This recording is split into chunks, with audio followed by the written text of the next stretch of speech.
man. You got like Welcome to our live on Friday afternoon. Oh shit! Cancel.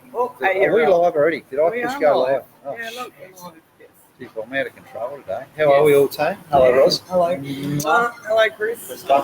Chris Tucker from Bill Robbo. Chris from Bill Robbo. It's the gun sales manager down there. Just kicking goals. Flattering me. Want to buy a car? Yes. He's your man. Get down here and buy a couple, mate, eh? That's what we love. That's what we love seeing. Yes, we do. So talk us through it, Ross Gladstone. What's going on? What are we doing? Big What's week. happening? Oh, what's Huge happening? week. It was Christmas week. Firstly, I just want to say thank you so much to everyone who came to our CQ Emergency Services Day. We broke last year's record and we raised over $12,000 for the local Queensland emergency services. Thank you so much to all of our local sponsors, all the people that helped us on the day. Thank you so much to Graham Beard, from the manager of the Rocky Glen Hotel. We worked our butts off, and Sunday we had to go and pack up, pull the stage down. It was a manic day. We were exhausted, but it was so worthwhile. I actually burst into tears when I found out what we raised. Oh, really? So it was a big lead up, and encourage any local businesses to come on board next year and support our event. We plan on it being a much bigger event every year. And a huge shout out to Aztec Services, our major sponsors. Look, shaking the thing. And also Harvey Norman for sponsoring our radio broadcast on 4CC. I was on the news. Yeah. I was on the news, Channel 7 News, and just going to turn my chair around. I was in council this week. You got a shout out in council. Thanks to Matty Burnett. Good on you for recognising Rob. So. Yeah, no, and Maddie and Glenn Butcher came down to the Emergency Services Day. They are so supportive of local events. They get to everything. And Glenn Butcher, he bid his backside off on all the auction prizes. He actually bought on lots of the prizes actually. Him and his lovely wife Therese were there, and he bought this massive hamper of toys in the auction, and yesterday he went live at the children's ward at the Gladstone Hospital, and he told us when he bought those toys on the day that he was donating them to the kids' ward. So he's very supportive of local events and charities and communities. So thanks so much to Glenn Butcher and Therese. Yeah, it was great. It was a really great day. Good on you. So what else is going on? Oh, market's gone mental. Phones haven't stopped. We've 4 contracts today. Oh, the real estate market. Yeah, great time to buy. All the solicitors closed 10 minutes ago. So you can still do a contract. No, you can still do a contract over the Christmas break. They all reopen on around the 6th. You can still do a contract. We just send it through to the solicitors. It becomes legally binding on the 6th when they come back to work. So we're still showing houses all throughout the Christmas period. It's a great time to have your house on the market because a lot of people come to town for the Christmas break and want to look at houses and see what the area's like. So we'll be out. Ben, my fantastic sales agent Ben, and I will be out showing houses all Christmas period. So if anyone wants to buy a house over the Christmas break, give us a call. Good on you. No, but you can come by a car and a house. Yeah, that's right. Car and a house. Yes. Sarah, and we're going overseas. There's Spearsy's mum. Corinne, Sheldon, Damien's joined us, Carolyn and Sarah. Welcome, everyone. Spearsy's going to be We're down a bit later than normal, but 30 minutes for our boys' Christmas party. Here? Me, Spears, Ash. Oh, look out. He'll be busy too. He might be late. Spearsy might be late. It's been a big week. Oh, has he had a big day, has he? No, it's just the market, just this week. Last week before Christmas, it's almost like when people are grocery shopping before Christmas or Easter, and they just go, oh my God, we've got no time left. It's urgency, isn't it? And have you found that with the cars? Absolutely. And I think it's a time or period when the family is available to come and have a look at cars. They're off work. And And we find that with the internet, we get a lot more, the volume of inquiries on the net because everyone's at home and they're off work and they're starting to, sort of say, oh, well, let's sit down and have a look now. And I think I broke the record this week. We actually sold our 2 properties in the last 24 hours, one to a son and one to the mum. No. Yeah, so I said that was the first time. Yeah, family affair. So, really cool. That too, wouldn't you? Yeah. Question for you. Has anyone ever bought a car as a Christmas present? For their kids or... We had a wedding anniversary present just 2 weeks ago. Oh, really? And a birthday present. Was it a big hotted up car, for diamond anniversary or something? Nah, it was practical. Oh, was it? Practical Corolla, the trusty Corolla. Who bought it for who? He bought it for her. Oh, hubby bought a wife. Was it a used I car? think it just sort of worked out coincidentally, actually, but he claimed it anyway. Was it a used car? No, new Oh, Corolla. that's good. At New least he Corolla would. sedan. It was At our least first he new would. Corolla sedan. Wasn't it? That's a nice car, though. Yeah. Corolla sedan's a nice Nice, car. It is. Nigel Clements, Chris Skirman from there you go, Aztec. You give Aztec. Hello, another round. yeah, I've just runs given the joint Aztec there. a huge rap, but yeah, thanks, Chris. A lot of the Aztec guys came down, and they? girls came Nathan down on the come day. Nathan and Doug came down. Oh, Yeah, good, so good. Doug actually said he didn't realise what a great day it was going to be, and he couldn't stay for long Right. because it's his first year sponsoring. Yeah. He said next year he's taking the whole day off, and he he's said gonna come I down am the whole staying. day. He said it was the best So time, fun, so much and he's fun. on board already as one of our major Oh, no sponsors for way. next year. And I saw Doug at the we had the Town Try last Sunday. Yes. That's a big event. Well, man. that's why he had to leave early. Yeah. He had friends come up for for the it, and he triathlon. said, he said next year I'm just going to be there for the whole day. And I saw him and he was sunburned. Oh, he's I don't know what he happened to him, florid, but he and was yeah. sunburned. I saw him across the room, and I went, "Oh my God, what have you No, done?" no. He should have been doing the try. He signed up, get this, for the Great Wall Marathon next year, the Great Wall of China Marathon. So they actually run a marathon on the Great Wall. Wow, that's pretty And impressive. Sarah's done it. Sarah Ford, she Oh, did wow. it this year, That actually. would be pretty They're awesome. model. That'd be That's a big job, eh? not that I'd run. I'd walk the Great Wall. Man, it's like that in place. It goes It's for a like long way too, doesn't it? The Great Wall, Yeah. like kilometre after. I don't know. Well, that's a 42k run. So it's Wow. longer than that. Yeah. A lot of Why did they people build the Great vying Wall? for space, to keep the rabbits out. For a Nazi goring. Oh, Nazi goring. Good memory. Did you know that's Well a real done. meal? That's a real Yeah, meal. yeah. I ate it for breakfast when I was in Thailand. Did you I didn't- really? There you go. It was there. You so would I have ate to, it. wouldn't you? Yes, You'd have yeah, to. Nazi Goring. Yeah. Nazi goring, yeah. Righto, Chris Tucker. Yes. Right, so you're the man today. Talk us through it, bro. What's your position, and Yeah. what do you do? I'm a new vehicle sales manager at Bill Robinson Toyota. Manage a couple of the guys and look after the department for the new vehicles. Part of an elite team. Elite. Love that word. Elite team at Toyota. What yeah. makes you elite? Just out of interest, though? Just because of how successful you are? Yeah, just our vibe and our Yeah, it is. it's you not gotta even go just on, bro. experience. Like we just got a good crew. You know? You had a great track record too. Yeah. You know, when people speak highly of you after so many years. How long have you been around? Bill Roberts? So I've been at Bill Robinson. In March it'll be 11 years. So Wow. just 10, You would have been 10 a years. baby. Yeah, I was like 23 or something. Look at these young people coming in Yeah. this position like Nathan, and But I've got to tell you, Chris is not shitting when he talks about that culture. You know that you get a good culture in a business, and I tell you what, it makes a difference to outcome, results, productivity, and all those sorts of things. Yeah. What drove you to get into car sales back then, though? Because you were very young. I was in other sales, but James, the dealer principal and owner, he used to sponsor the basketball, the Portsmouth Power basketball. And of course, I sold them stuff through automotive consumables, and he rang me up and offered me the fleet role. So I was looking after the major fleet clients in Gladstone and surrounding, and that's where I started off. It was just an opportunity that I Wow. couldn't pass up. Yeah, I reckon that's a great. It's I actually decided young. to start working Saturdays and extra Yeah. hours and stuff. It was all worth it. What would you say to young people that are given that opportunity? I guess just take your time and let it come. You know, like don't stress about it.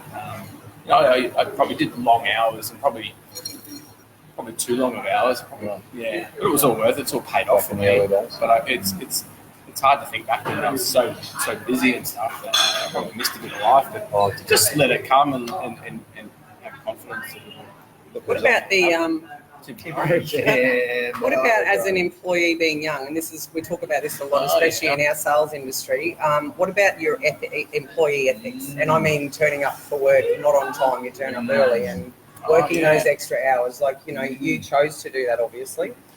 Yeah, it's a generational thing, isn't it? It is. It's hard. And yeah, I was obviously, when I used to go to meetings and managers meetings for fleet and stuff, I was probably the only Gen Y there. No doubt the rest were way older and I was very young and inexperienced, I don't know, I guess it's just a choice you make, but you go. Did that give you any advantages though? Like I know. Oh yeah, because I'm, use Energetic, my young. imagination, Yeah, energetic, creative. youth. Yeah, they do love that. Yeah, and Toyota love that. They see that and they love it. They want that in the team, the greater team. But So did you have mentors within the business who made you realise that if you did, or a mentor who, if you go the extra mile and you do the extra hours and you put 110% in, it would open other opportunities to work your way up the ladder? Did you have someone within the business?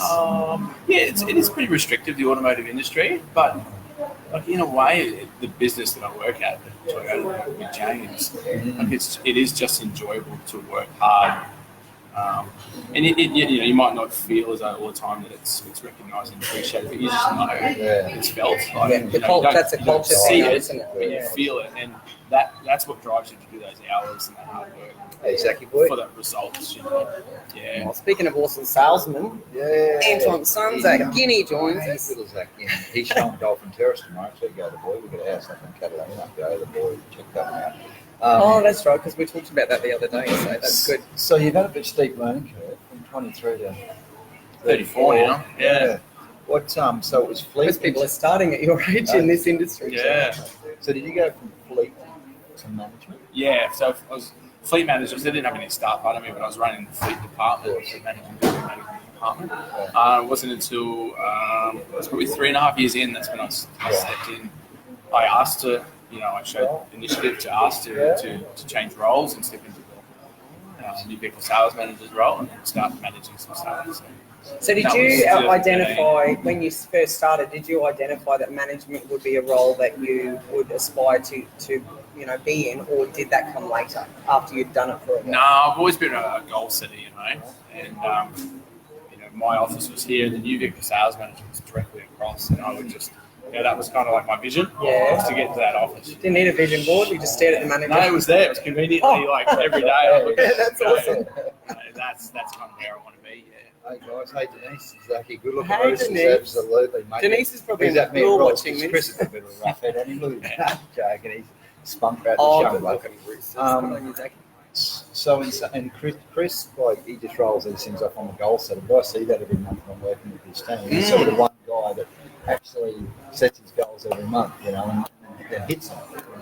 And it's a real, it's just a very, very obvious similarity when I talk young people like Ben, who's just started working with me, and Ben actually worked for LJ Hooker when he was 17 for 1.5 years, and he's just come back into sales with me after doing scaffolding, and it's always impressed me that people, the age you were when you started, when they show that drive and determination, and Ben's exactly the same, and he looks to the future and he looks to his goals. He wants to get, learn different avenues of real estate and things like that, and I think it's very, because it's not something that you see across the border in that age group, you identify those people quite easily, and it's not just in what they say, it's their actions, and Ben has worked with me since September, and he actually just came into my sales team, and the one thing that really stood out to me right at the start, and it's like you said, working long hours, if I was in the office for all of that time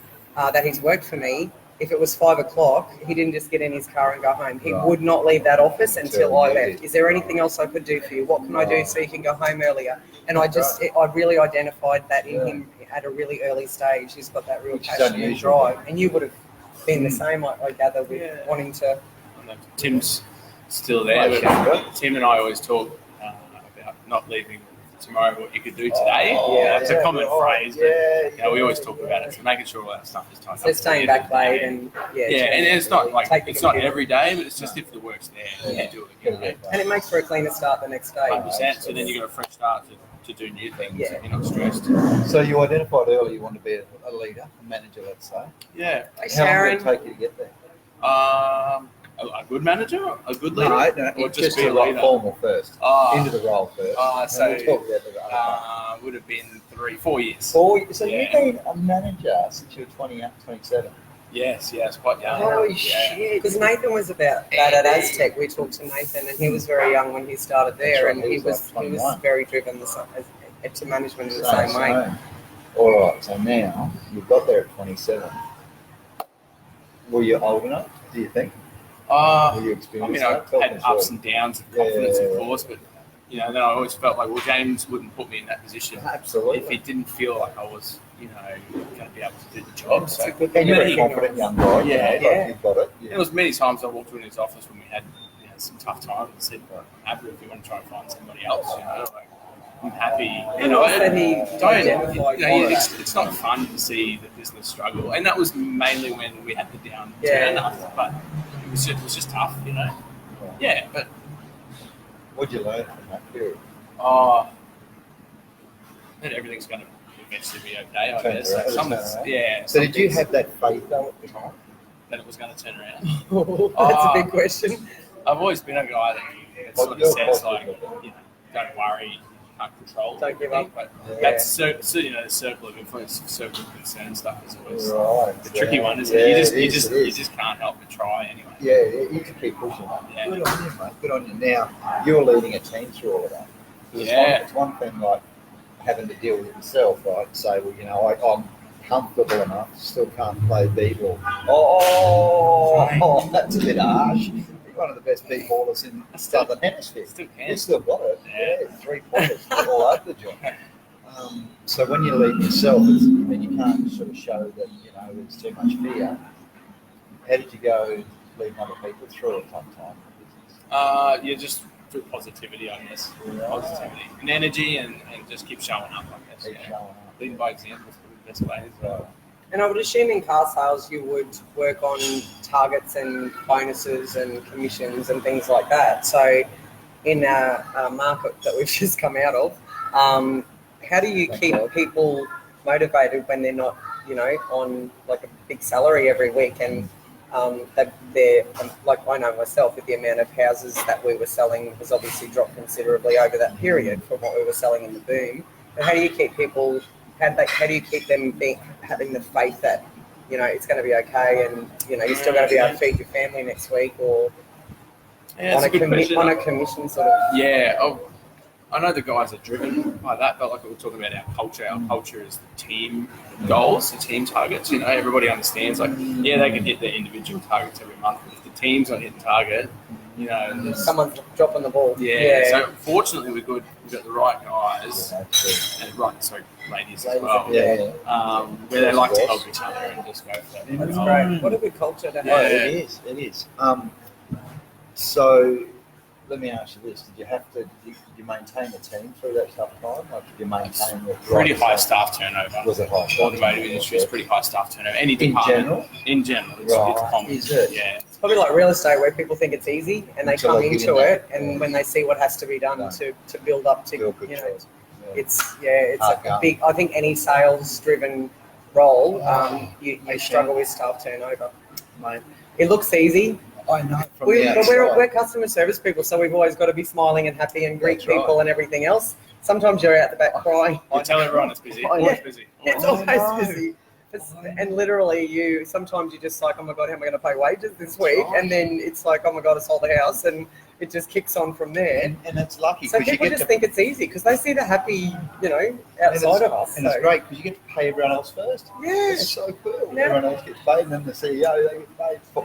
They get left over. And I mean, when you're in that industry, and car sales would be the same. I've spoken to a few of the car guys because our markets are pretty similar. So if we're selling houses, they're selling cars. So, and I've often said, you as a business owner, there's weeks where you go, literally, are we going to make wages for the next couple of weeks? And then, but like you said, it's that positive attitude where you just think you've got to keep pushing for the sales and doing the marketing and getting your name out there. So because I'm lucky enough to have seen this bloke in action and lead from the front for sure. So when we're doing group work, Chris is the first one to contribute. And it's no accident that you set goals and you're successful, you contribute and you're successful. So what sort of, in your mind, how does behaviour, and I know this is probably a simple question, but how does behaviour show up for you? Are you intrinsically motivated? Like, where do you get your energy from? Why, where's that drive come from? What's the... Yeah, I enjoy my job first up, and I think that's love what you're doing. Love what you're doing. Yeah, you got to love what you're doing. Otherwise, you could pay me $1 million to dig a hole, but I don't think I'd do it. I just couldn't dig. You've got to want to get out of bed every day. That's right. So, hey, come say hello. How are you, mate? Yeah, you just got to love it. I am just passionate. Yeah, you're just passionate and driven inside. So what gives you that buzz? Is it the sale, or is it the people at work? The highs and lows of sales is what makes it so good. You've got to have those down times to realise to have that good time and just appreciate it. And the lower you go, the bigger the adrenaline shot is, like when it happens. Yeah. We haven't missed target in like 2 years, over 2 years now, because we've got a really good team. We've had that really good team for 2 years. We've certainly, it's been a stressful last couple of months. Yeah, has it? Why is that? Oh, it's just because it's been tough to get to the target. But you still get there. We're still getting there. But yeah, you bet you. But we still appreciate it. That's really awesome. Regardless of, we're not comfortable and just satisfied. That's right. So if you get to the end of the month and you've got 1 day to go, and do you set challenges for your team to say, right, we really need another car to hit target? Yeah, there's different. We certainly track and different tactics. Yeah. Like I remember one time we got sales folders that we put out. So I gave everyone a folder each on the last day and said, you need to fill this folder by the end of the day. Just stuff like that. You can't use it all the time. No. Well, and it's not a challenge, is it? Noises, Yeah. So you just got to pick your moments. Yeah. We pick different things. Obviously, KPIs we measured on a million gazillion things. So, the last 2 months we've been working on selling more accessories, just something different. Rather than just selling cars, it's like, how can we sell more parts, which can just be better for the whole dealership overall. So just finding new little... Is that from Toyota or is that a self? That's from us. Yeah, we get measured, of course, on parts, but it's not so much our department. Yeah, so it's about making it internal as well. Like coming up with something. Finding something else to feel good about when you do something else, It challenges yourself and your team as well in the whole business. And then all of a sudden that just becomes the norm and you just pick a new goal and all of a sudden you just roll it up. So when you have one of your team members that you recognise is down or hasn't sold and isn't anywhere near their target, or like how do you, what do you do to lift them? Do you gather everyone around to lift that person, or do you have one-on-ones with them? One-on-ones a lot, yeah. I'm pretty close to most of the guys. Try to talk to them a lot and just see how they're tracking. I guess we're thankful we've just got a new month straight away pretty much, or a new week, or so I guess we're fortunate we can just go, oh, that was a tough month, so let's just straight up. But again, you can have a really good month and then all of a sudden it's forgotten too, so it goes both ways. And do they take their cue from you? Like you're pumped and you want to come to work every day. Do you find that if you're having a down day that they don't perform as well? No, I think they're pretty motivating themselves. So they help pick you up when you see that? I'd like to think I have some sort of influence, but I can say that they do well without me as well. That's good. It means you've got a good sales team. Hello, Glenn Butcher. You should be on this side of the camera. This is the other Butchie. Oh, it's Wayne. Oh, it is Wayne. Oh, what are you doing? Oh, it is Wayne. Oh, you look so alike. Anyone would think you were twins. Did you find him? Butchie's a copper. He's too far away. I didn't take my glasses off. Should have come around and said good night. Be good, Butchie. See you, mate. Good on you, Butchie. Two things. They look like twins, those two. I swear to God. They are twins. I'm joking. Sure, you hear that. So you're a gun basketballer, right? Yes. And I've just been listening to a book all the way back from Middlemount, a book called Legacy. You heard of Legacy? Yes. How the All Blacks... You told me about it. Yeah, how the All Blacks take a winning culture and what that means. All Blacks culture is phenomenal. Isn't it? So let me ask you this then. How does basketball leadership translate into business leadership? So you've got a basketball team now. You're at a pretty high level, like you're a state level basketball. Yeah. You're a bit of a bomb. So, yeah. No, I was captain for a couple of years. Certainly. Of the state? Of the Gladstone team. Oh, really? Yeah. Fortune Power. Wow. For 3 years, yeah. It's a big deal. Yeah. I guess the links there, you've got people with all sorts of different experience and skills, and how can you get them, I guess, to follow you and listen to you? Like, with work, I've got guys that have been selling cars for 30 years. Well, I haven't been doing it that long. How can I, motivate them and coach them? And same with basketball. Like, how can I talk to people that are Americans and they're professional basketballers? Yeah. What did you work? What did you learn? What are some of those skills? I guess just not forcing it. Probably. Don't think too much about it. Hopefully, just by talking naturally and fluently. So being yourself. Just being yourself, yeah. Authentic. Yeah, being authentic would be Authentic. It was just before you turned up. So I actually thought, knowing Chris well enough, I thought he'd be a preparer. So I always try to sort of think how people are going to go. Thought he'd have notes or something. Yeah, I thought he'd want some prep. Coaching. So Gus very much wanted notes. Yes. Nathan very much wanted notes. Yeah. Chris, Chris said, look, I'd rather just do it. I'm comfortable. I just want to be. It's more of a natural flow of conversation, and I'm pretty analytical, so I would have overanalyzed it and go. thought about how I was going to answer it, and then just muttered. Yeah. And that's I'm that kind of person. Ash, I'll see you in about half an hour, bro. Oh, is that? Boys' Christmas party. Oh my God, it's going to be messy. Anything but that. It's going to be messy. Yeah. Can I ask you a question? When you were at school, what did you want to be when you grew up? Basketball player. No. Fireman, but I was claustrophobic. So that didn't pan out. I bet you're glad right now. I did zoologist, but I didn't get it very good. I didn't get it. Zoologist. Fucking vet. Working with I love animals. I always loved like dinosaurs and animals and stuff. Yeah. I was pretty hardy, but I don't know. I never really tried too hard in school. To be honest. No, when I did well. But I was a bit Did of you a go to jock. school locally? No, I was in Brisbane. Okay. Yeah, I was a bit of a jock. Everton Park. Third state. Yeah, it was a state boy. Yeah. Right. Small There's the school. boy that got kicked out of Nudge. Oh. I played against Nudgy. Did you? Oh, Yeah. wow. They booked us. Oh, Those boys on scholarships and Good school. good school. Everything. It was awesome to go in and see their facilities. I know, it was, Man, They're what a beautiful. school. Would have been fancy Nudgy College, Yeah. wouldn't it? Oh, that tuck They shop had was lots like a shop. I was Yeah. like, wow. Wow. We're a So- golf course on side. Yeah. That stadium as well. It's a theatre pretty much.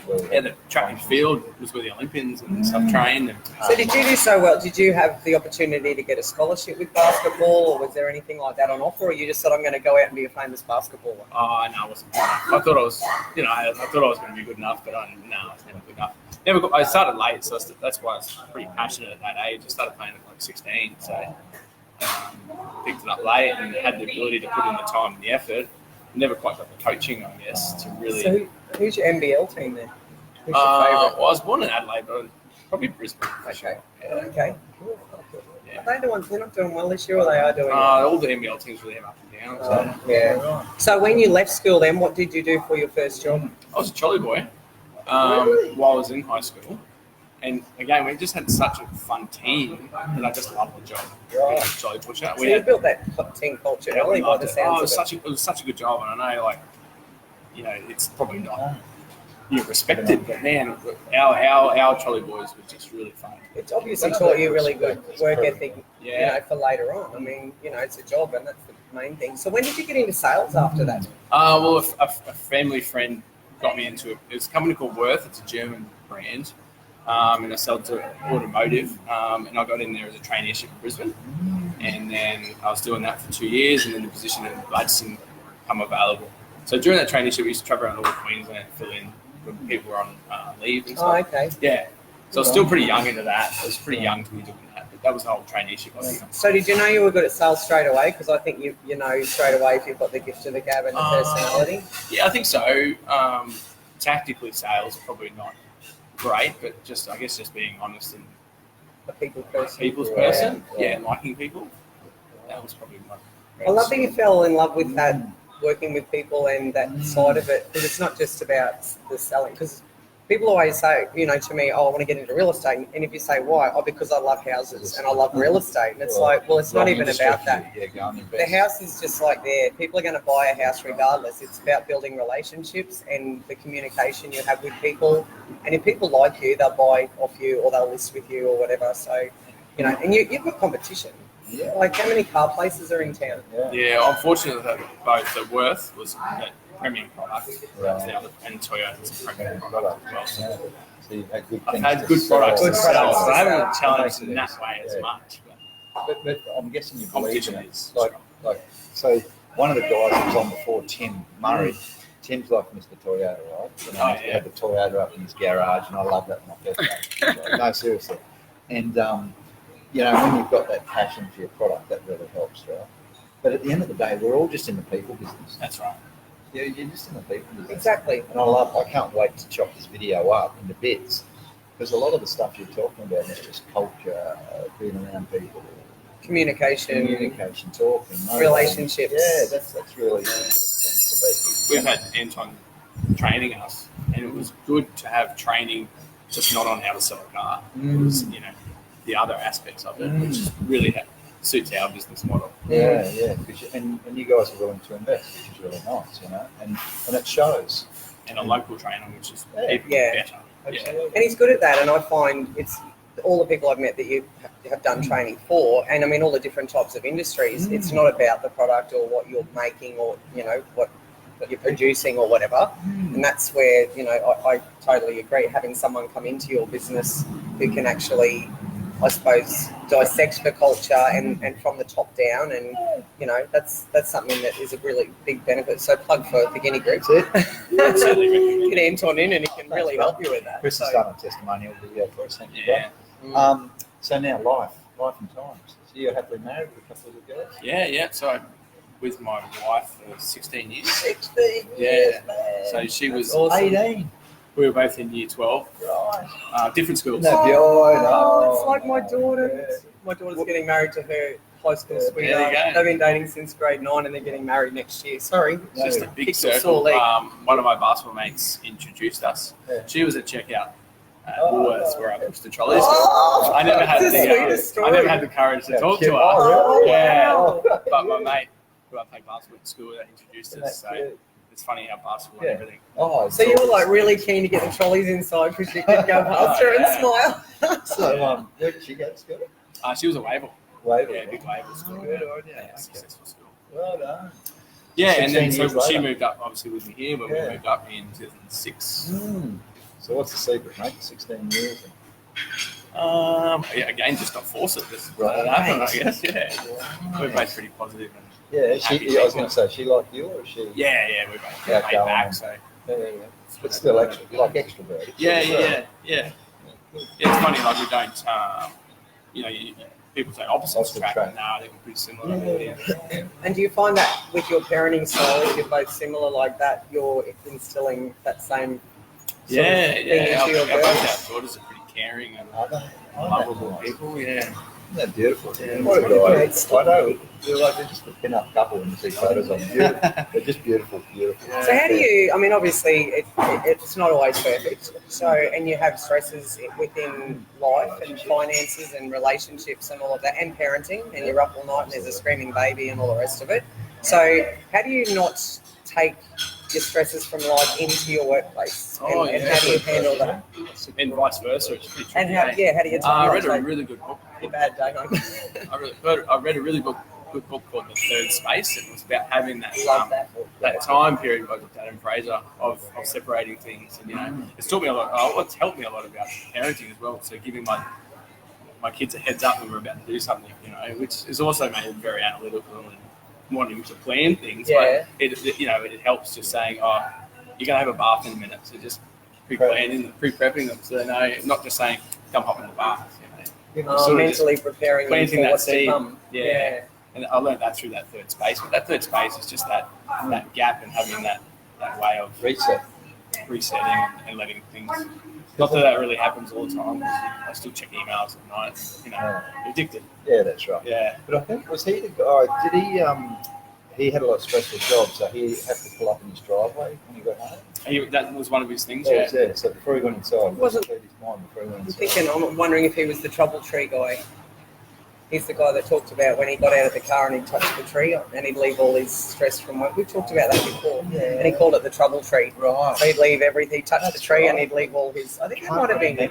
Yeah. Definitely have some cues that can see. Yeah, so it was about having those little things where you, and like you said, prepping your kids for things. And you do that at work where you actually say, okay, we're nearly at the end of the month. What can I do to actually get them pumped up for the last couple of days of the month? And, we're nearly there, team, and let's do this. And so we were all doing that in the office today. So there's 4 of us in the office, and it was such a big day with all these contracts and offers, and we're renegotiating because there's garden sheds not approved with others we had under contract. So every time we had a win, we would run around the office and we were high-fiving each other, and it's like, okay, because we know it's such a stressful week. And you do have those weeks where it's just so full on. And you don't want to complain that it's busy, because God help me when, 4 weeks ago and it was dead quiet and the phone wasn't ringing. You just have to celebrate those weeks, but they are really stressful. That's right. We had a deadline. All the solicitors were closing at 5, so you had to keep the team pumped up. Yeah. And it's about, okay, we've got half an hour left to get this deal together and get a contract off. So it's, making sure that you, you could just fall in a heap, but making sure the team is on that same, okay, we're nearly there. You can go home and celebrate your weekend. And Keep that energy. Keep the energy up. That's a good way to put it. And everyone I talked to today was the same, because most businesses, real estate, they're all closing for that 2 weeks. We had a big project we were trying to close out. Keep it out. Marketing guru. She's just the triathlete guru. Hello, girl. And we had a big project we were trying to close out today. before I get home for a while. So I'm driving back from the middle now, trying to take calls and get stuff sorted out. Now Chris has got to go because he's got to drop his wife off to a Christmas party soon. Yeah. And you're staying to have a Christmas party. There you go. Heck yes, the lads, the boys, not so Could get messy. no, probably not. I'm not going to drink much tonight. I don't think. I'm myself. I'm off the beer until the new Christmas. Oh, I've heard that before. Except till tonight, maybe. December's like just an excuse to drink. It is. So, mate, in closing, messages. If someone came into your office like young Zach Guinea and said, I want to be a future sales manager for Toyota, what's the advice for a young punk maybe? What would you tell your 23-year-old self? Oh, what would I tell myself? Yeah, I guess probably what I said earlier, and that's just be confident and let it happen. Be yourself, be authentic. Right. You can try. I think you could probably try too hard. Oh, you can over-try. I think you could overthink it. I think that gives you high expectations, and you're setting yourself up for failure straight off the bat. Because I find that with young people coming into my office, and they want to be at the same level that I'm at after 15 years, when the phone rings and people just automatically ask for me. And so you have to build their confidence in saying, well, just one at a time. Just connect with one client. Just build a relationship with one person, and that guy will eventually become a seller. And it doesn't happen overnight. And so I think it's encouraging them that take one step at a time. Don't have high expectations, and just do the hard work now. Like you said, and that's what you did when you were younger. Working a bit later, turning up early, going the extra mile, finishing everything today so you could start with a clean slate tomorrow. And I mean, it's evident in how fast you've moved up in your career that that's a really important thing to remember for young people getting into the workforce. Just in saying that, what are your future career goals? Yeah, that's a good question. Yeah, I've actually just finished. Well, I've done 6 assessments. I'm waiting for the report on my 6th assessment. Certificate 4 in leadership and management. Very fitting. That's why I didn't want to overanalyze your theory questions because again, you can do all the theory and assessment, but practically being a leader or a manager is a different story, isn't it? So, I definitely feel like I'm too young to run it. A dealership, that would be huge. Managing managers, I think, would be a whole new level, wouldn't it? Right? You know what I mean? And then, and just allowing things that you're not in control of would be difficult. Nathan mentioned that too. Nathan stepped up into managing managers. Yeah, so that's a challenge. And he's very young too. Very And that's a big organisation. Aztec's a huge organisation. So big growing up too, isn't it? Yeah, it is. Is there ever going to be a role at Bill Robbo, like in that? So I guess you never know. The automotive industry changes phenomenally on the internet, and how things are happening. It's constantly changing. So I imagine there'll be something. Yeah. I enjoy working at Bill Robinson Trade. So I don't leaving, and I'm not upset if I can't progress any further. But with the course you've done, and hats off to you because working full time and studying. Yeah. We had the how do you pronounce her name? The lady last week. Chantel last week from GEA, and she was nearly finished her psychology degree. So she's doing like acting GM at GEA, and to fit that in working full time with kids and everything else. But what you've done in that will obviously help you with the leadership role you're currently in. It will help you be a better leader and prove to myself that I was able to answer questions.